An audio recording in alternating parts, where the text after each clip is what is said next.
We introduced the next generation of FlowSafe, which is what we call the FlowSafe 2 Easy. Now you can see it's basically a FlowSafe 2 on the top and a nebulizer on the bottom. The reason we call it the FlowSafe 2 Easy, we have the Easy Flow nebulizer, which Mercury sells separately. We just combine the two products. And you'll see it powers everything off of one gas source.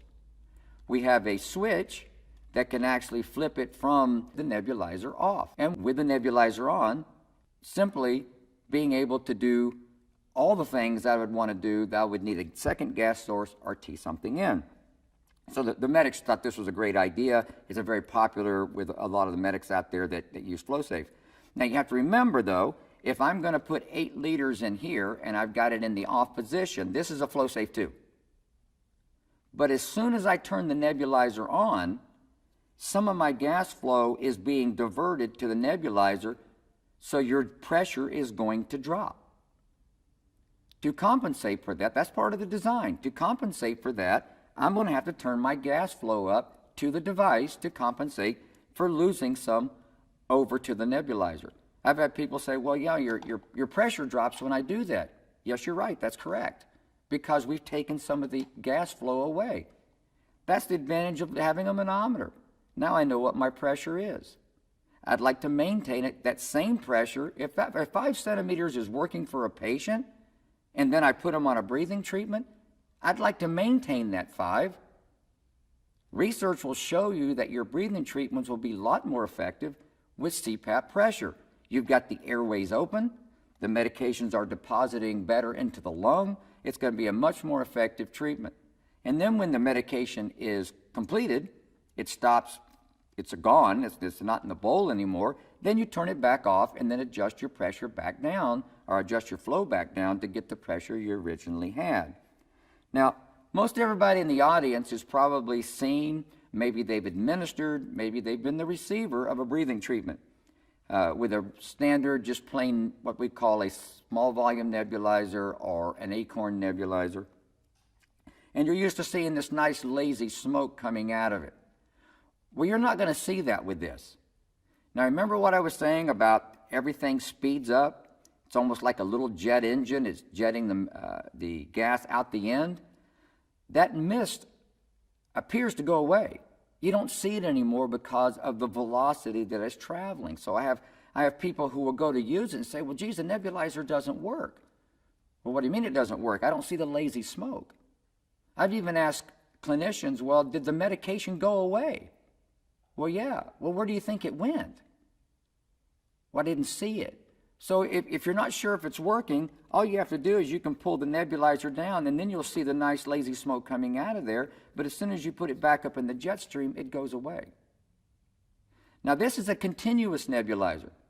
A lot of clinicians, especially medics, are used to the small volume nebulizer where you can put 1 or 2 pre-filled medications, whether you're using albuterol, Atrovent, a Duoneb, it doesn't matter. You could put 2 or 3.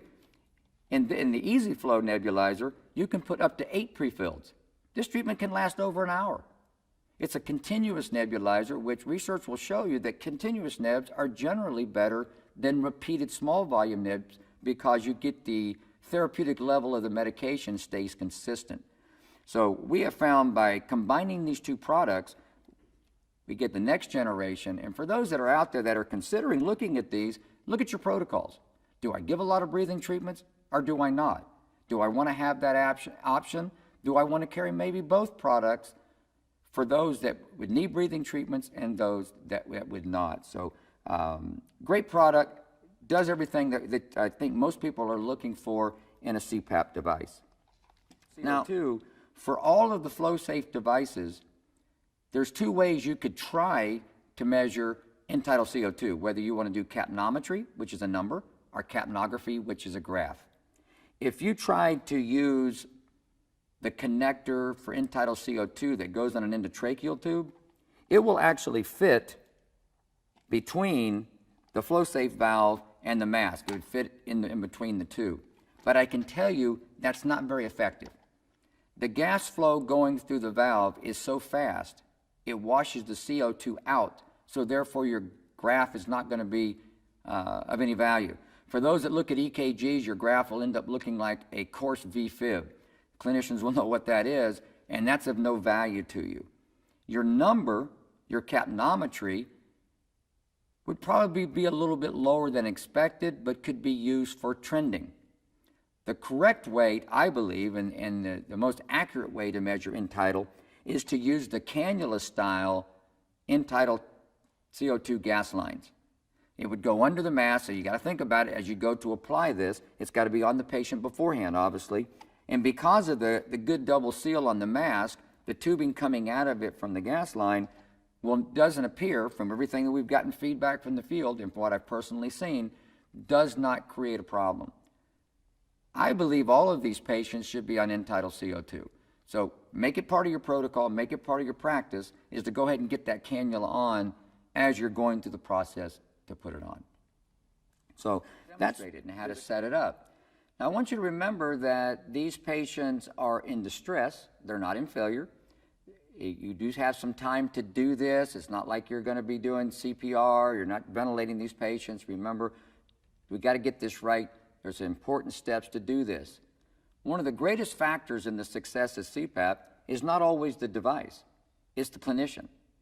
It's the coaching. How do you work for them? How do you work with them? Remember, these patients are probably having the worst day that they've had. They've been short of breath, they're working hard, they could be confused, they could be hypoxic, short of oxygen, and just really are having a rough time. So coaching is huge. To use FlowSafe 2 Easy, it's best to follow the following steps. When it comes out of the package, you basically have two parts. You're going to have a mask, and you're going to have the CPAP valve. There's a couple of features that need to be understood to get the best use out of it.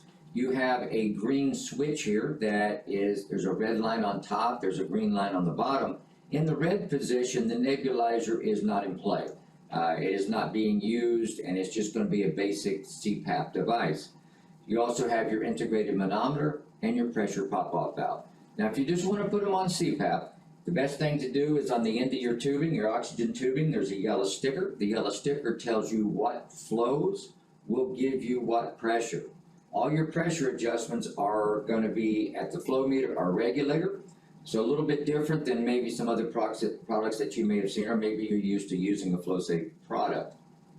To demonstrate that, I'm going to attach it to my board here, being my simulated patient. And all I have to do, I've got it on, I've got it on the red line, so I'm doing CPAP only. And then I'm going to adjust my flows. And you'll notice on the large flow meter, as you can see up here, I'm at 5 centimeters of water pressure.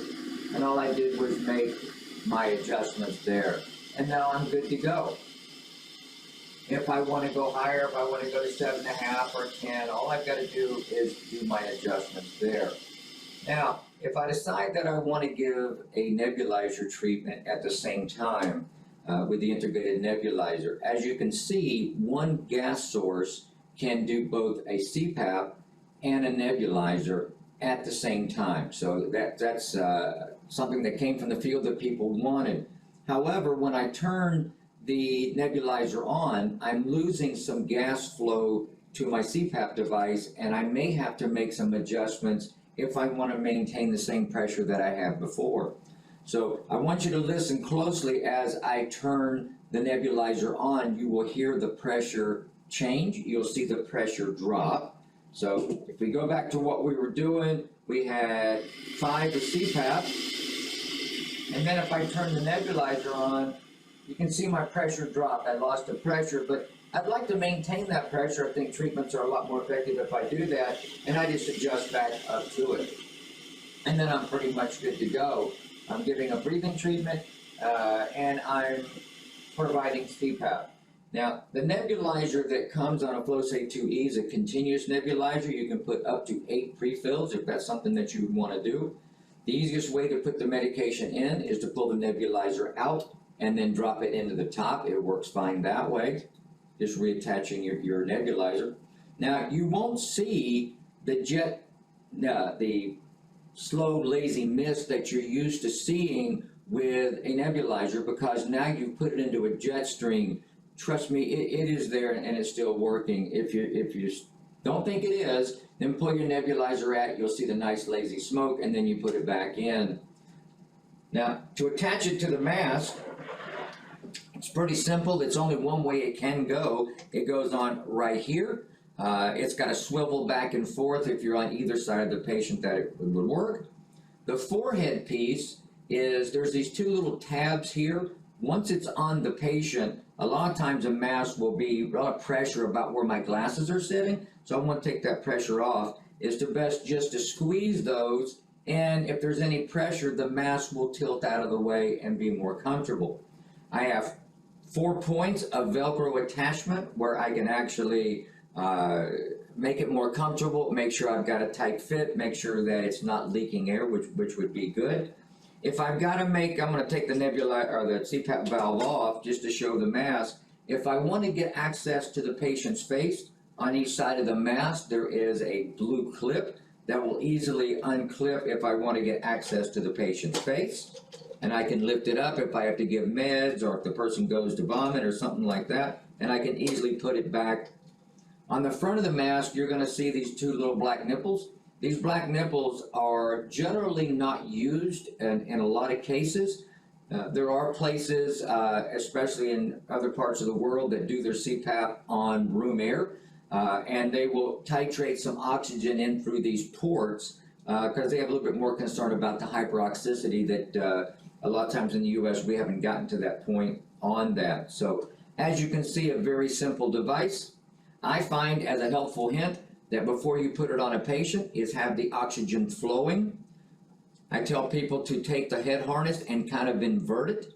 So then when you put it up to somebody's face, imagine that the valve is on here, you put it up their face, they can have some control because people do get somewhat claustrophobic. Once they will get where they will hold it to their face, just bring the very elastic harness up over their head and then make sure you've got a seal. Your manometer will let you know if you've got a seal, because if it doesn't register, then you don't have a seal. So pretty simple steps. If you follow those steps, you'll be able to get all your different levels of CPAP. You'll be able to give a breathing treatment, and hopefully it's a very effective therapy. Thank you.